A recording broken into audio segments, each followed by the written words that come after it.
Hi everybody, welcome. I'm Eva Dimitriadis. I'm the managing partner of the Conduit Connect. For those of you who don't know us, we are a sister company to the Conduit, and we help to bring startups, to connect startups with investors, and we specifically look for companies that are looking to do good either socially or environmentally and have impact at the core of their businesses. And I know that many of the founders that we work with or that we've looked at in the past will be joining today's call. I can see people are still joining the room. And in a moment, we will launch a poll just to get a sense of who's on the line and what constituency you represent with respect to today's conversation. So I'm just going to do a little bit of scene setting here as people continue to join. We have about 25 attendees so far. And why I think this is so relevant for our community. Since the Conduit Connect began at the beginning of last year, our team has reviewed 480 businesses from pre-seed to Series C stage. And as you can imagine, these are all founders and entrepreneurs. You are all founders and entrepreneurs who have, by definition, picked solutions to some of the world's most challenging problems, and who have put our society and our environment at the center of your thesis. And so impact is in our nature. I love these chats because we are preaching to the converted. And so I just think to myself, you know, imagine what 1% could do. Imagine what 1% of all of these businesses could do. We all know that startups and venture capital are risky, and we have more failures than successes. But those successes are huge, and each failure, I like to think, is a stepping stone to success. So today's discussion is really to highlight a couple of options available, and we'll also talk about some that aren't represented here today. It's not about competing, but about really sharing and educating the audience on the sort of landscape of opportunity. And I've observed from the companies that we support that a lot of people have signed up to 1% of the Planet, Founders Pledge, and indeed Epic. And so it would really be good to delve a little bit deeper into the difference between all of these and what it means for you and your businesses. So while I introduce our panelists, I'm going to ask Emmanuel to please launch the poll. We've got 30 guests on the line, and I'd just love you to tick which of these you identify or most identify as. It would be really helpful for us to understand. And if you have put other, perhaps you can just jot in the Q&A what other is, just so I have a sense if you're comfortable doing that. And you may well be a member of the team, which is great. Thank you for joining and supporting. So I'm really delighted today to be joined by Debbie Dreyfuss and Ben Brabyn. Debbie's the UK Director of Epic, which many of you already know, a non-profit startup which really aims to change the lives of disadvantaged youths around the world. And Debbie will tell us a little bit more about how Epic does that and the story behind it. Debbie was graduated from NYU and is based now in London. Ben is the founder of GenieShares and runs a campaign which is very exciting. Again, he'll share more about this, where entrepreneurs build sales partnerships and public support by giving away 1% of their equity to members of the public. Ben's background is very much in the startup world. He used to work in fintech and cybersecurity cluster for Level 39, has worked with the UK trade and investment teams, and prior to that, started his career in the Royal Marine. So we have a very diverse panel and indeed audience. So I'm going to, 5 people have not responded to the poll. If you're able to, I'll give you 30 more seconds. But it looks like about half of today's attendees are indeed company founders or co-founders, which is wonderful because we want to convert you.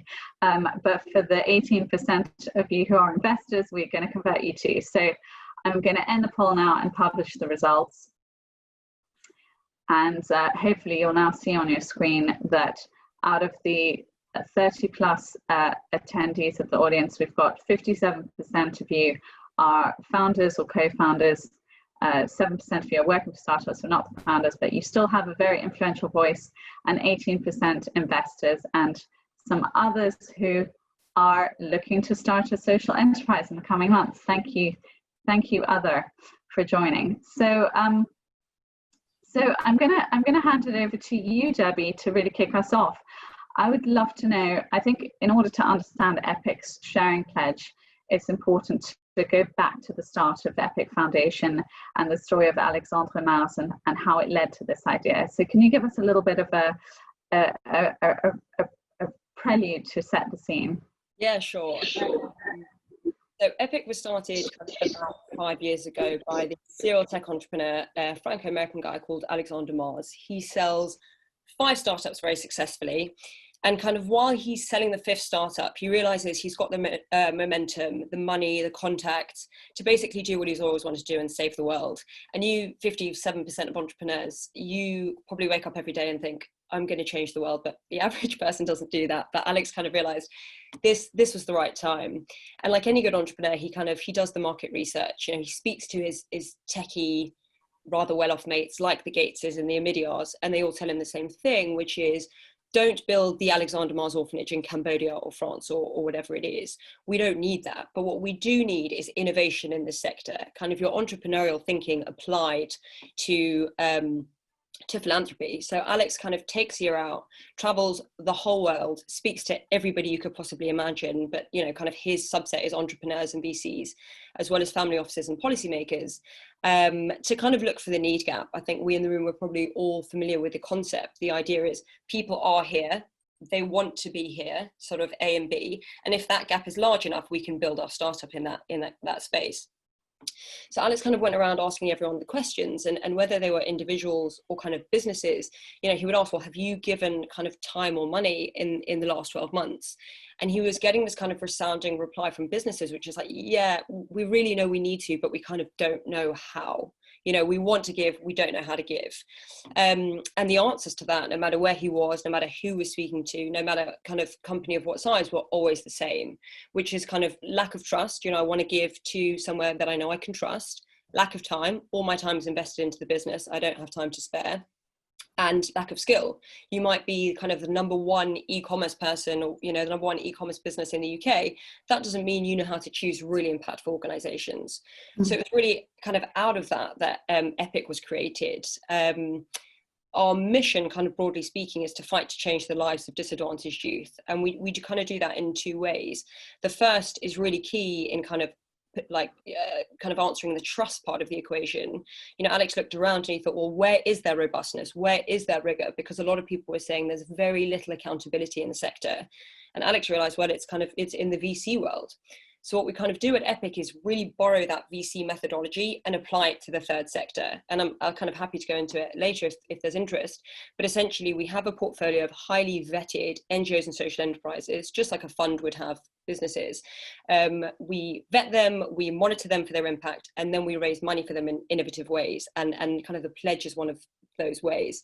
And the idea is to find painless ways for founders to put purpose at the core of what they do in ways which work for the business. And I'll finish on this because I know I've been talking for a while, but it's important to mention that Alex kind of covers the costs of everything we do in entirety. We don't take a cut, we don't take a fee. 100% of the money we raise goes to the portfolio. I love it. And I think it's that rigor and transparency of the selection of charities that you support that is what's so compelling. So you're the Conduit Connect of the non-profit world. And so how does it work practically? We've got all these founders and entrepreneurs on the call, and I'm sure they'd love to understand, you know, what is the actual practical,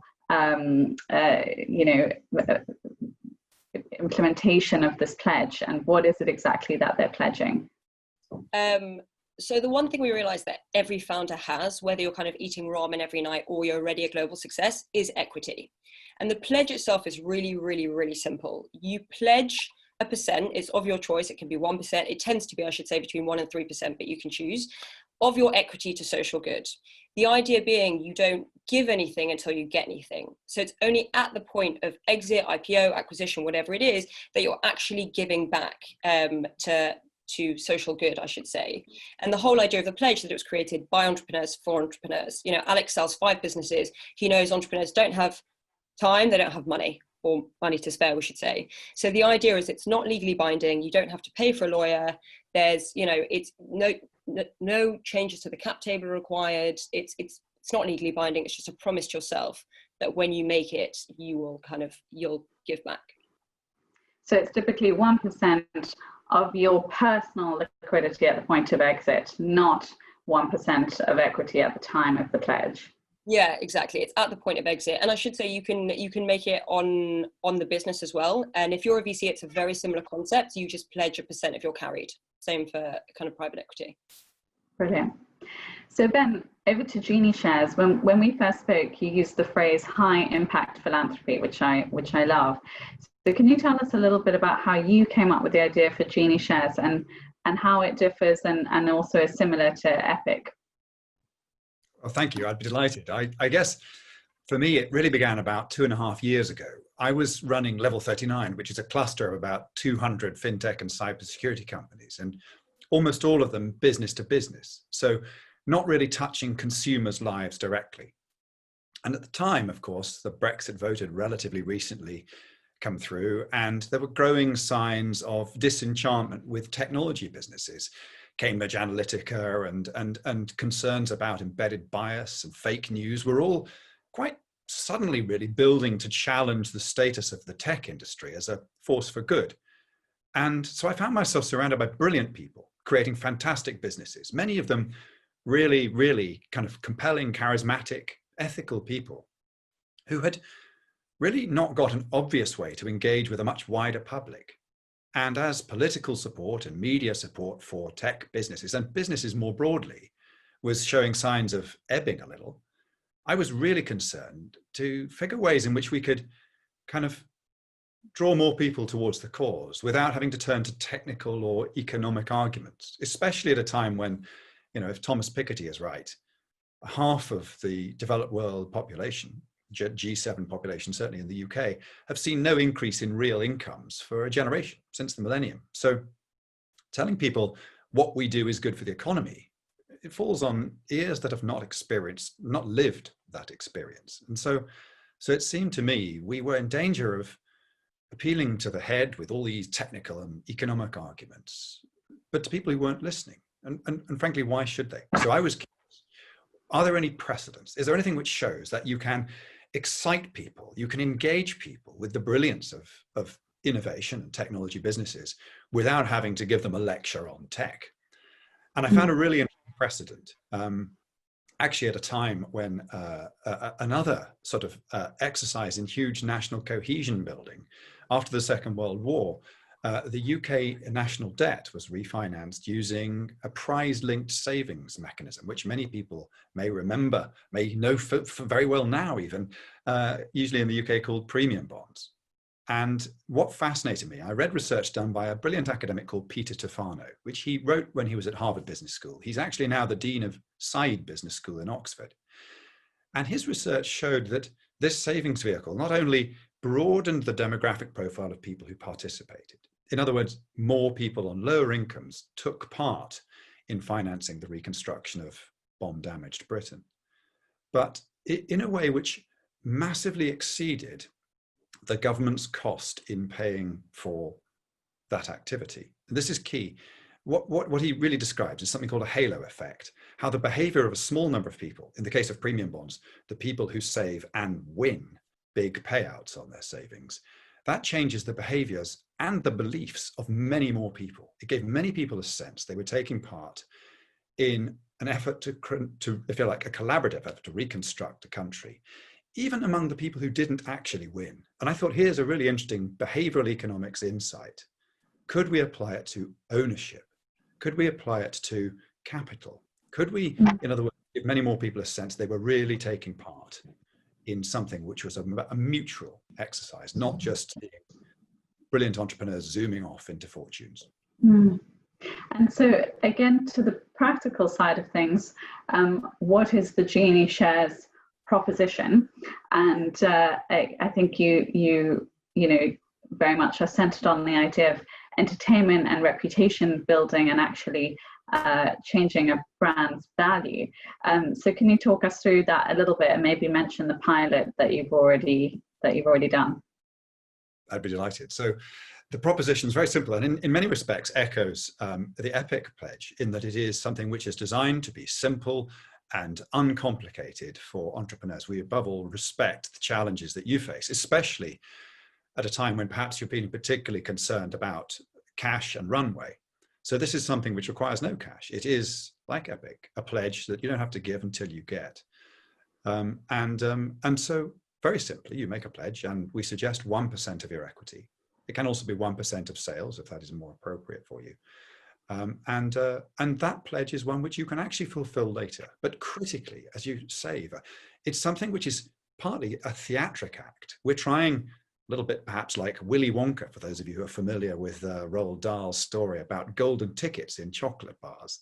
We're trying to create this halo effect that Tefano describes, so that as many people as possible know that they could join you on your journey.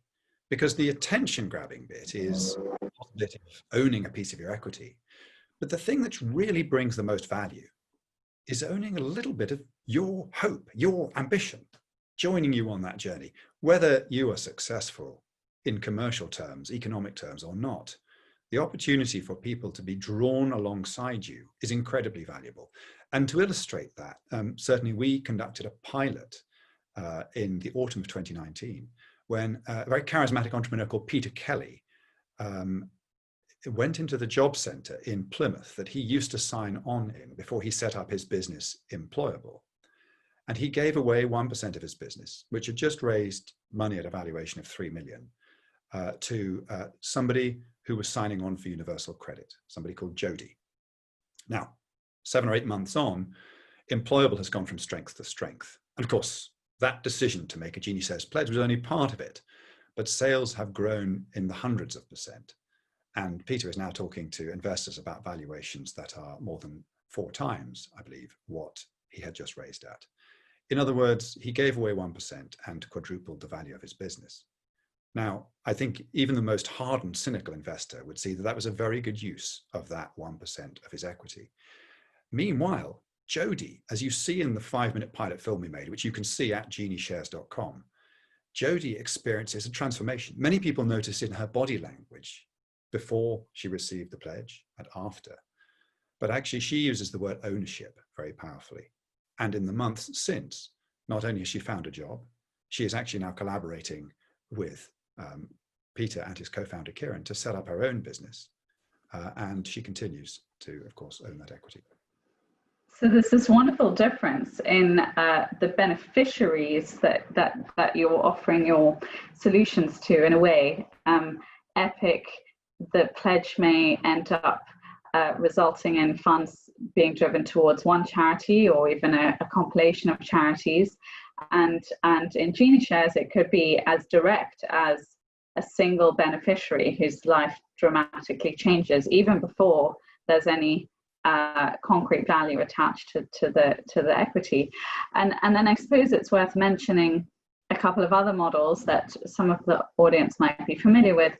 You've got 1% of the planet, which is very much 1% for the planet, rather, very much focused on environmental causes, and that has already given back around £260 million for the environment.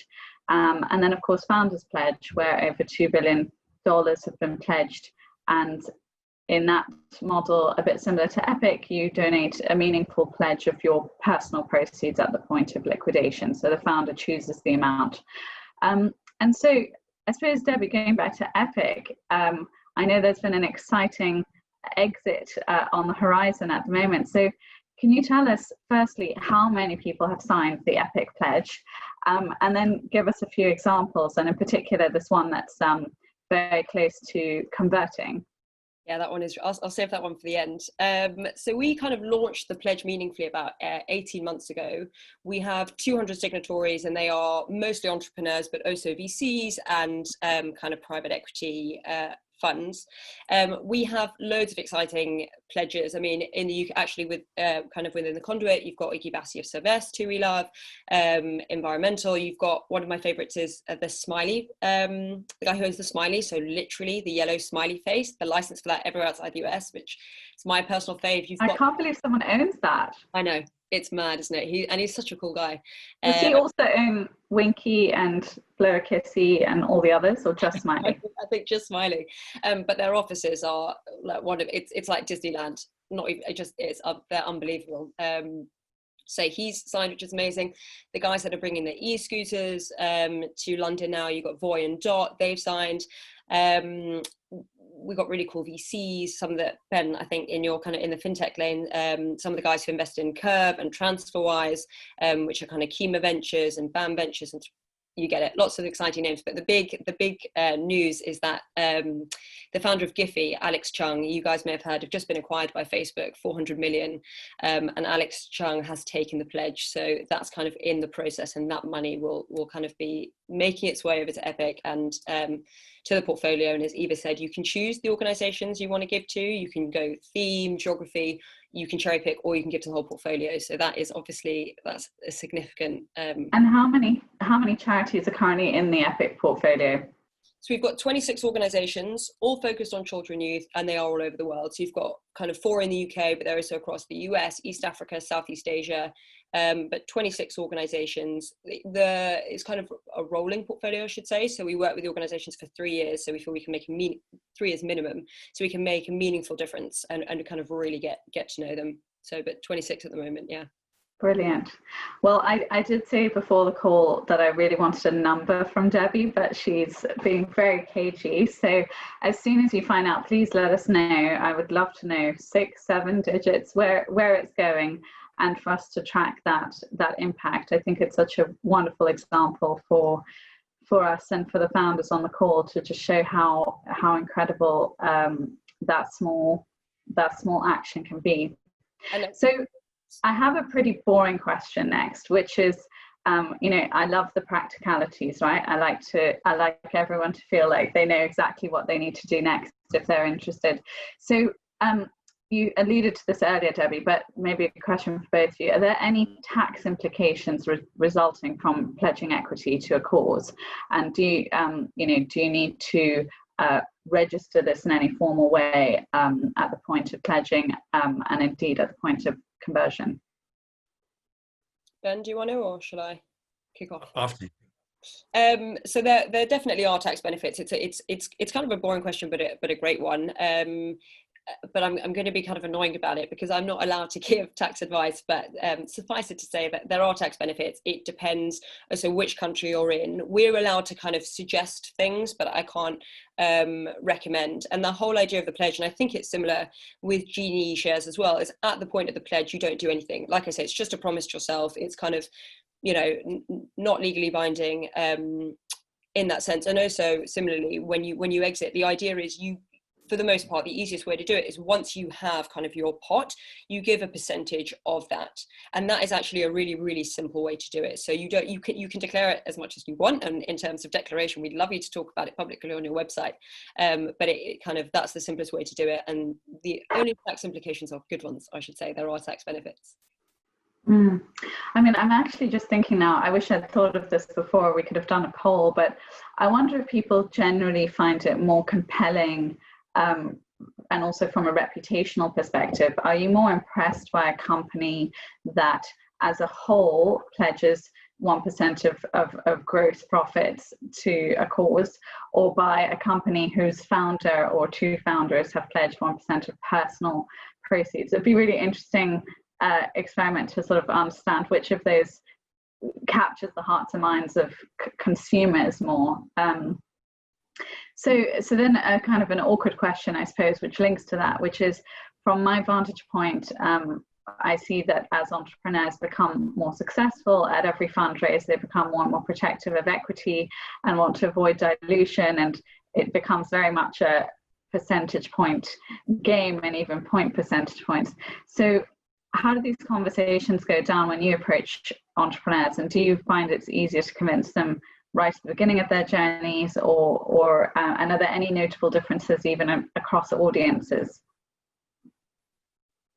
Ben, you want to take that? Should I? Ben, why don't you go first? Okay. Well, yes, of course, there are many changes, and for us, it's relatively early stage in determining how people respond by group or characteristic. And of course, I'm cautious about drawing too many conclusions just from a relatively small data set.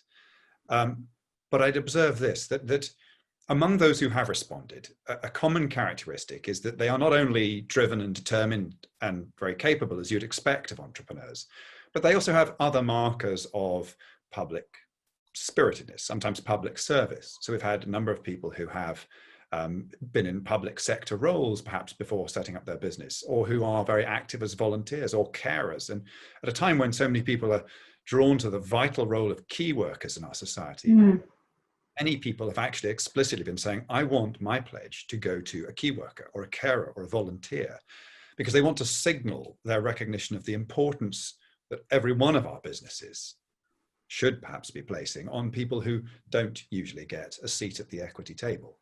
So I think there's a little bit of a COVID bump there, probably. But as companies get bigger, as you rightly say, of course, the cap table becomes more complex.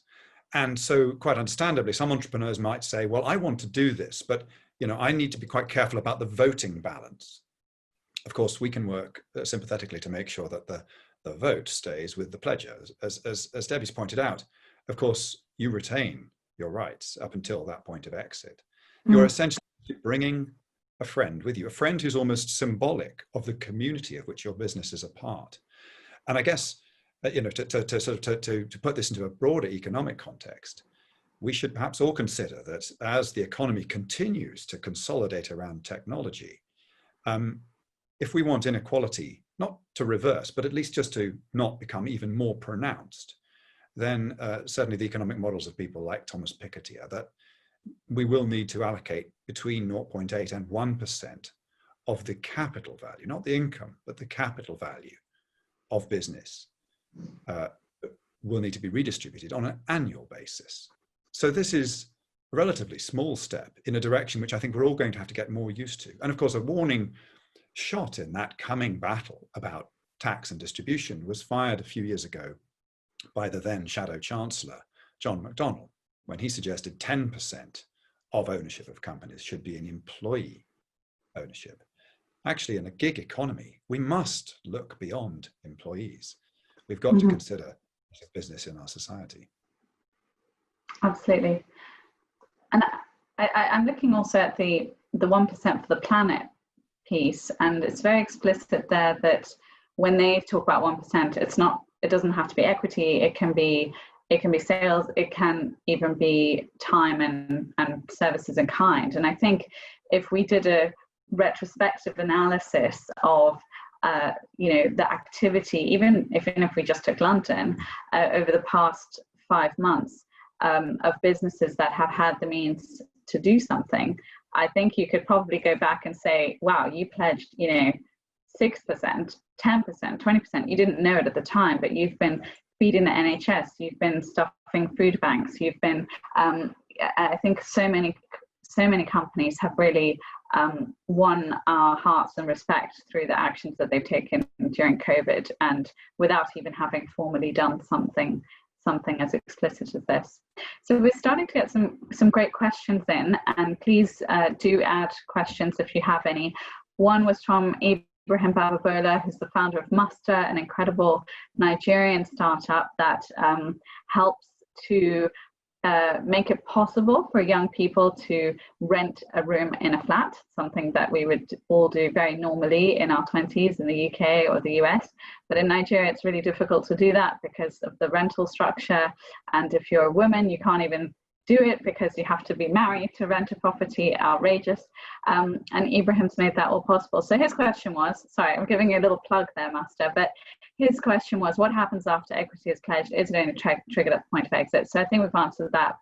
The answer is yes, but you could indeed sign up to a structure where you were not pledging equity, but something else over the course of time. So another question here from Archie Wilkinson. would GenieShares be more effective if you partnered with Crowdcube? If not, why not? So Crowdcube is a crowdfunding platform, much like Seeders. There are a couple of others. And so obviously they have a high deal flow of companies coming through, and by definition, trying to appeal to a mass audience to fundraise. So what are your thoughts on that, Ben? I think that's a very good point indeed. And in fact, I've spoken to Darren and Luke at Crowdcube, who I've known since the very beginning, since I used to run a crowdfunding business as well. So I'm a big fan of Crowdcube and several of the other crowdfunding businesses as well. And I quite agree. This is something which can help organizations, particularly as they approach a fundraise. And in fact, our latest pledger is just preparing a crowdfunding round, and I think, and I should spare his blushes, but I think that Crowdcube is probably the platform that he's going to be working with. One of the things that we're really keen to do is make sure that this signaling exercise, in which entrepreneurs demonstrate their commitment to their community, directly helps the business. Of course, it must, in order to be sustainable. So we want to make sure that this drives your business development, your sales. It also engages new investors, and critically also it actually provides a source of pride and cohesion for employees. And certainly the experience of Employable is that it has done all three of those things. Sales, retention of employees, and investor interest have all gone up. Interesting, and that really connects actually to what Sarah has just posted in the Q&A. She says, I believe that embedding social impact in a company before exit is possible and hugely effective in achieving systemic change. Absolutely, e.g. better supply chains, diversity, sustainability figures. So in both of your models, do you work with your signatories to encourage them to take responsibility for social change, throughout the life cycle of the business? I mean, the answer is yes, definitely. I think we are kind of very good at staying in our lane in a way. Our focus is children and youth, but the idea is to help people become sort of educated in terms of kind of almost do an education piece as well. So, and Ibrahim, I think this may answer your question as well. You don't just sign the pledge and then it kind of a few years later execute on the pledge. The idea is, and you can join as much as you like, but you are on a journey as a founder, as a pledger, to learn how to become almost kind of an educated donor as well, and along the way we may signpost you to other things. And I think, as Ben was saying, a huge part of being a responsible founder is your employees look up to you, your investors will look up to you, and it's a really important part of the journey. So we focus on our children and youth thing, but it's something that we see kind of has an effect on the rest of the business, and something that we do. We call it layering giving solutions, but the idea is, yes, we have the pledge, but how else can we help you embed good into your business? So transactional giving is a really simple concept, but if you're an e-commerce business, do you want to add £1 or 5p even to every transaction? And there's lots of different ways. So we wouldn't necessarily get involved in supply chains because it's not our lane. We can recommend, but there are lots of different ways, what we call like a layering, to really get involved and really make sure that purpose breathes through the business, that it is meaningful. You're not just writing a check for the sake of it, if that makes sense. I think Sarah's point is a really good one. I mean, there's no good pledging a percentage of equity if you're running a filthy garment business in East Asia with underage employees. I mean, it just completely wouldn't add up.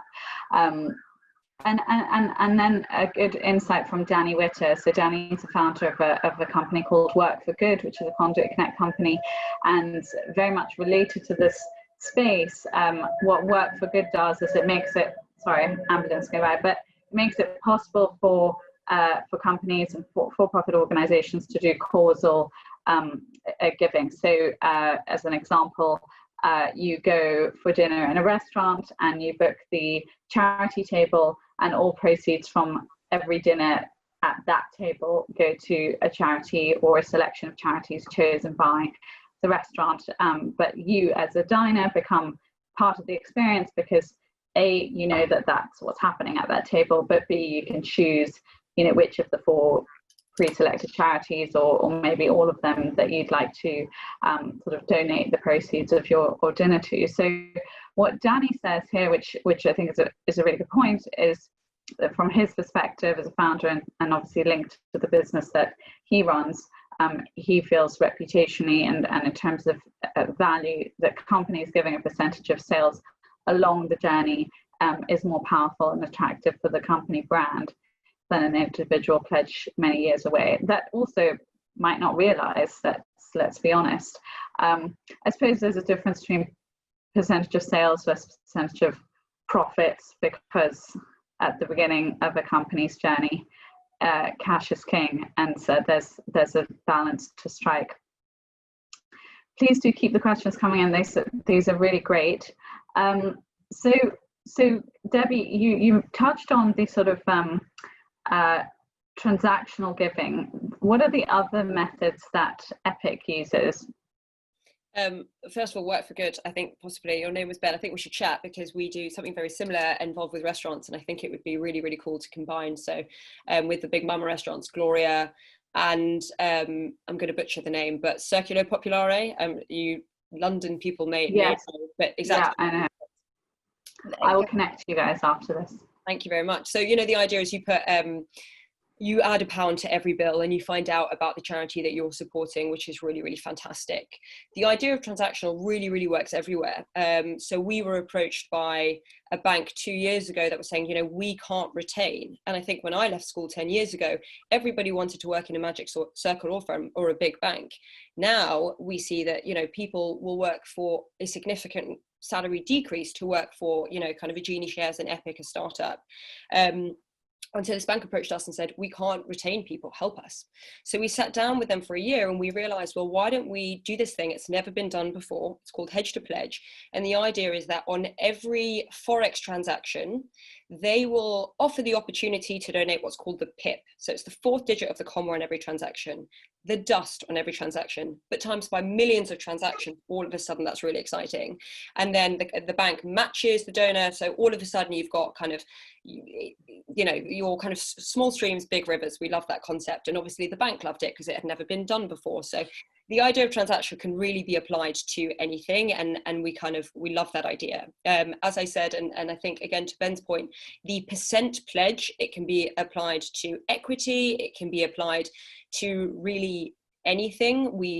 You can do it kind of on the sales of business. That's really fantastic. You can kind of be totally inventive as to how you want to do it. Similarly, payroll giving, a concept I think we're all very familiar with in the UK. You know, kind of one of the benefits of Epic is that we're global. So we've got offices in London, Paris, Brussels, New York, San Francisco, Mumbai, etc. And so we can take an idea like payroll giving, really common in London, not so common in France, only done by one business, and kind of bring it there. And now we do it with Chanel, Dior, L'Oreal. I guess you can see there's a trend there, kind of French, you know, the others all copy it, but it's this really cool idea, and we can shift slightly. So with the banks, we do bonus giving because, you know, that's more effective than off kind of, you know, £1 off the paycheck. They give bonuses and the company can match the bonus. And all of a sudden, you know, small streams, big rivers, we love that concept, and you get as many people involved as possible. I think that's really powerful with larger organizations. I'm not sure that rounding up the change on our salaries at the Conduit would result in the big rivers, but if we all do it, by working for non-profit, then we'll chat. Exactly. So I've noticed, Debbie, when I was looking at who has made the pledge so far, there were not very many women founders, and I don't want to get started on, you know, diversity in VC as a general topic, but it kind of goes back to my question earlier about responsiveness and who you're approaching. Is it that you aren't coming across as many female founders, or are people declining the opportunity to, because at the Conduit Connect 43% of our portfolio have female founders or co-founders. So if you need help with the pipeline, we've got it. But I'd just love to know what that experience has been from your side. Yeah, I mean, first of all, yes, please. And if anybody in the audience, you either are, well, you're a founder, obviously, but you know lots of female founders, please please do. I'd love to kind of speak to them. I think initially we started going after Series B plus, and as we know, men are kind of overrepresented. And at the time it was sort of like, well, let's just get a bigger space as possible and then we'll go from there. And as you say, when you look at our website, it's kind of glaringly obvious that it's not as diverse as it could be. So now we're really proactively making a kind of a really big push, things on panel like this, to kind of let's speak to more diverse founders. And it's really important to Alex as well, who's our founder. I mentioned before, he's a VC. They do kind of late stage consumer tech. So they're investing like Spotify, Pinterest, blah, blah, blah. And they've just taken a pledge called the Sister Pledge, SISTA, which is all about kind of putting funds in the hands of female entrepreneurs and women entrepreneurs, because we all believe it's really important. But yeah, we definitely need more. So I'll take the offer. Really. And I don't want the 17% of our audience who are investors to feel excluded. Obviously, this whole concept applies to you as well.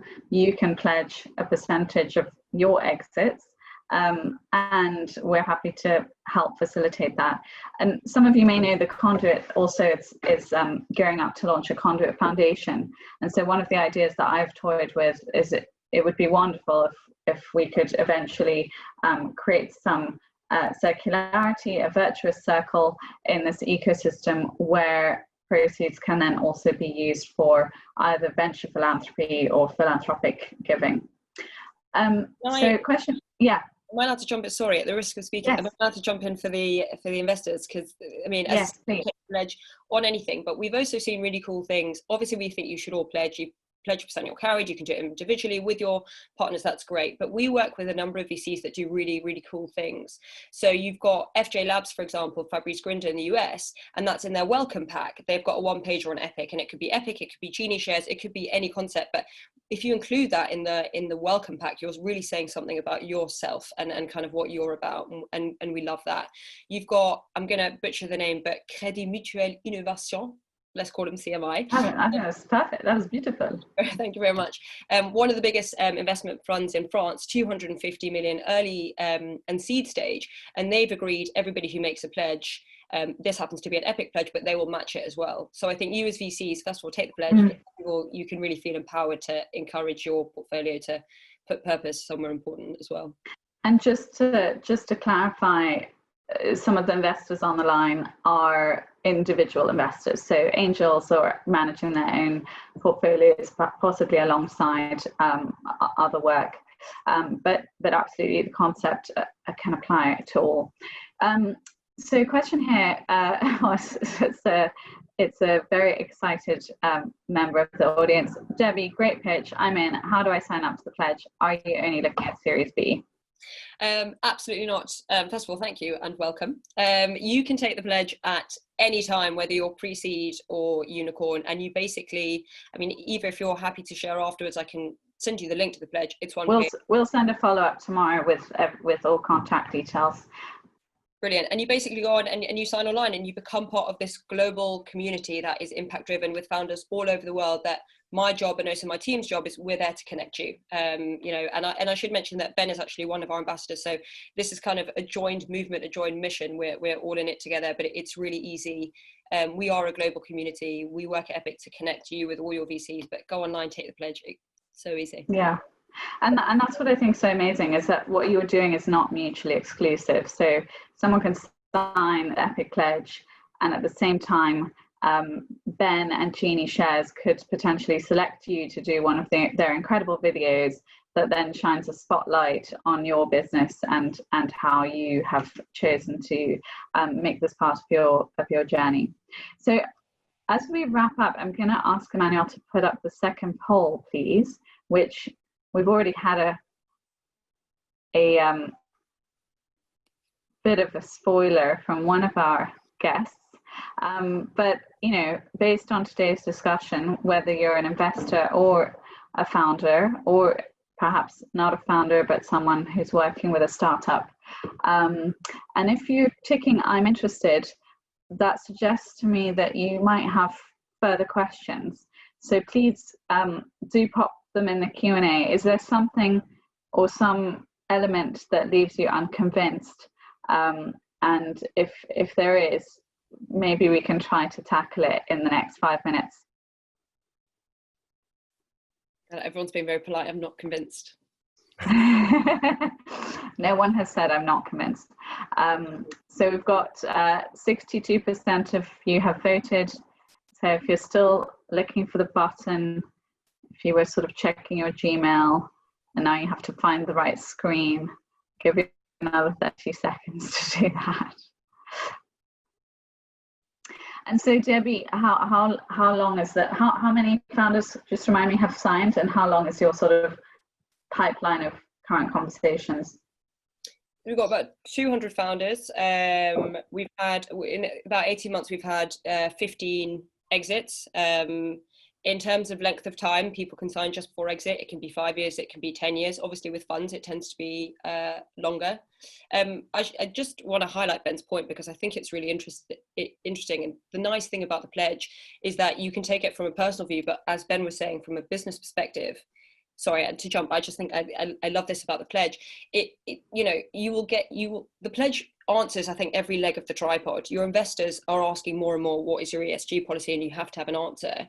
Your staff want to work for a purposeful CEO and see that as a really important part of the mission. And of course, you've got your consumers who will pay more to, you know, to be part of or to buy product from a company that they know is purposeful. So kind of all three legs of the tripod of which your business is standing on. I think the pledge speaks to that as well. So sorry to bring that up again, but I think Ben, you made the point. I think it's really worth highlighting. Definitely. Okay, so we have our results. I will share them now. So 74% of our audience have said, I'm interested. So we'll be sure to send the information in our follow-up email. And 6 founders and co-founders already have, which is fantastic. So we'd love to track that better at Conduit Connect. So if we don't know already what you pledged and with whom, we'd love to know. So please do keep us in the loop. So a couple more questions here. Of the 15 exits, have all followed the non-binding pledge? So by non-binding, I should specify that it's not. Oh, you mean have they actually taken it up? Yeah, so they followed through, I think is what he means. I thought you meant have that. Yeah. Everybody has, apart from one founder, which, to be fair, I think was probably our fault. They signed right at the beginning, and they kind of didn't come through. And I realized that's because I think we weren't good enough at engaging them. You know, you've signed a pledge. What does it mean? How can we keep you involved? And then we kind of really worked on that. And then they came back to us with a second pledge. So, you know, all is not lost. But yes, of the kind of, let's say 14 and a half have all gone through. And can you give any value attached to those exits? The smallest has been 15K, and I'm assuming the largest will be the Giphy so far. So watch this space. But that's the nice thing about the percent, is that it's a variable. So whether you exit for 10K or 10 million or more, that's why we like it. And the largest before Giphy? That's a good question. I'm not entirely sure. It's above 100K, but I don't know how many 100K. I want to make sure that's fantastic. So within Epic, I think this is correct. Pledges can be directed at certain projects. Is that right? Yeah, absolutely. You can choose. Great. And then we have a question here from someone who is building a business that should last forever. So it's not an exit scenario. So assuming my social enterprise succeeds, it will live indefinitely. So I wouldn't ever exit except to retire. How would a pledge work with that? Well, I suppose that's really more of a scenario where you'd be pledging perhaps a percentage of sales or a percentage of profits after a certain trigger in the lifetime of the business, or perhaps even time or something in kind. So I'm sure there are ways that the various institutions could work with you to make a meaningful pledge. Do you want to add anything to that, Ben? Certainly. I think, of course, exits, particularly among investors, attract a huge amount of attention. But it's worth considering that for most people, this is terminology which is deeply unfamiliar. An exit from what? In fact, this is more of an invitation. You're inviting somebody to join you in what matters greatly to you. And that's a huge gift that you give to them, whether you ever produce a cash payout or not. Now, what we're seeking to do with GenieShares individually is to help individual entrepreneurs build their businesses, but collectively, overall, is to try to reconcile society and business with each other. And business, of course, is characterized by variety. So some businesses will be on that VC-backed, unicorn-direct journey and will produce huge multiples of investment and value. Others will not. And it's as important that we tell the stories of businesses which are sometimes called lifestyle businesses. You know, as you suggest, your constitution may forbid you from exit in the traditional sense, but you're still embedded in your community. And so we're trying to tell your story in all that color. And what's most compelling, certainly about the pilot that we created with Peter and Jody, is that you very quickly forget the value. You very quickly forget the eye-catching headline of £30,000 worth of equity. As you see two people meet as peers, and you see a reconciliation between a charismatic, purposeful business leader on the one hand, and somebody who has had no experience of that before, but who is inspired and engaged and rises to meet that person. And that's something which, if we can do collectively, certainly means that businesses have a better chance of being on the right side of history, yours and the businesses around you too. Brilliant, truly inspirational. Well, that's a great place to end. And speaking of history, I think I'd really love us to track the long tail of this conversation, 40 people meeting from all over the world on Zoom on a grey afternoon in London, and I have no idea what the weather's like in Nigeria and New York today, but I have no doubt that there will be some wonderful consequences from this conversation, and we will send a follow-up in the next day or so, not only to those of you who attended, but also to those who weren't able to join but expressed an interest. So thank you so much, Debbie and Ben, for making time to have this discussion, and we will follow up with everybody in the next couple of days. Have a great afternoon. Thank you so much, Eva. Thanks everybody for listening. Hope to meet you soon. Bye. Bye.